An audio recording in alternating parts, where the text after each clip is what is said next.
সবশেষ খবর জানতে হযরত শাহজালাল আন্তর্জাতিক বিমানবন্দর থেকে যুক্ত হচ্ছেন আমাদের সহকর্মী মাসুদা লাবণী। লাবণী, শুনতে পাচ্ছেন নিশ্চয়ই আমাকে? আগুন নেভার পর এখন কি অবস্থা? একটা যে কনফিউশন রয়েছে যে ভিতরে আগুন নিভেছে কিনা, কার্গো ভিলেজে এই মুহূর্তে কি অবস্থা? আরেকটি বিষয় জানাবেন, বিজিএম এর সদস্যরা প্রেস কনফারেন্স করেছেন, তারা কি বললেন? তদন্ত কমিটি কি বলছেন আপনাদের?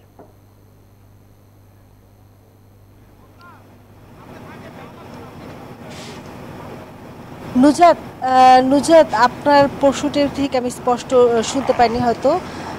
এখনও যদি বলি যে একটু দেখাতে চাই আসলে ক্যামেরায় যে আগুনের কিন্তু ধোঁয়া এখনো বের হচ্ছে এবং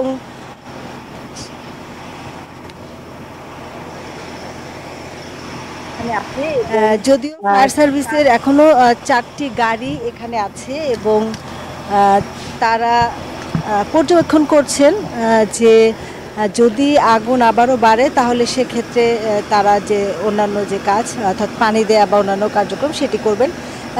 এখন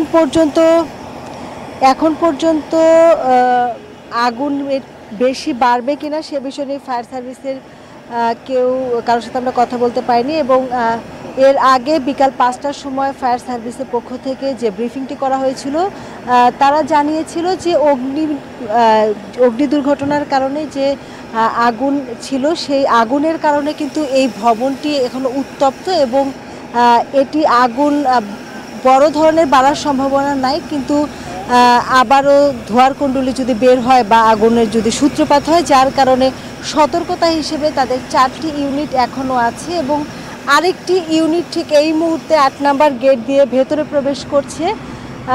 ঠিক ঘণ্টাখানেক থেকে কিন্তু আবারও যে ধোঁয়ার কুণ্ডলিটা আমরা দেখতে পাচ্ছি এবং আগুনের সূত্রপাত নিয়ে এখনও পর্যন্ত যেহেতু বিমানবন্দরের অন্যতম গুরুত্বপূর্ণ তদারকি সংস্থা বা নিয়ন্ত্রণের দায়িত্বে থাকে সিভিল এভিয়েশনের সাথে আমরা একাধিকবার যোগাযোগ করতে চেষ্টা করেছি, তাদের কাছ থেকে আমরা কোনো ধরনের তথ্য জানতে পারিনি এবং আগুনের সূত্রপাত নিয়ে ফায়ার সার্ভিসও কোনো ধরনের তথ্য দেয়নি। তবে একটি গুরুত্বপূর্ণ বিষয় সেটি হলো যে এটি যেহেতু কেপিআইভুক্ত একটি প্রতিষ্ঠান এবং এখানকার অগ্নি নির্বাপন ব্যবস্থা অত্যন্ত গুরুত্বপূর্ণ বিষয়, কিন্তু ফায়ার সার্ভিস আমাদেরকে যেটি জানিয়েছেন যে এখানে অগ্নি নির্বাপন ব্যবস্থা প্রত্যক্ষ বা পরোক্ষভাবে কোনো ধরনের কোনো ব্যবস্থা ছিল না এবং এইখানে রাসায়নিক জাতীয় পদার্থ ছিল এবং কি ধরনের রাসায়নিক পদার্থ সেগুলো হয়তো বা পরবর্তীতে তদন্ত সাপেক্ষে তারা বলবেন বা জানাবেন। এবং এখন এই মুহূর্তে যদিও ফায়ার সার্ভিস এখান থেকে চলে গেছে, তাদের 4টি ইউনিট আছে এবং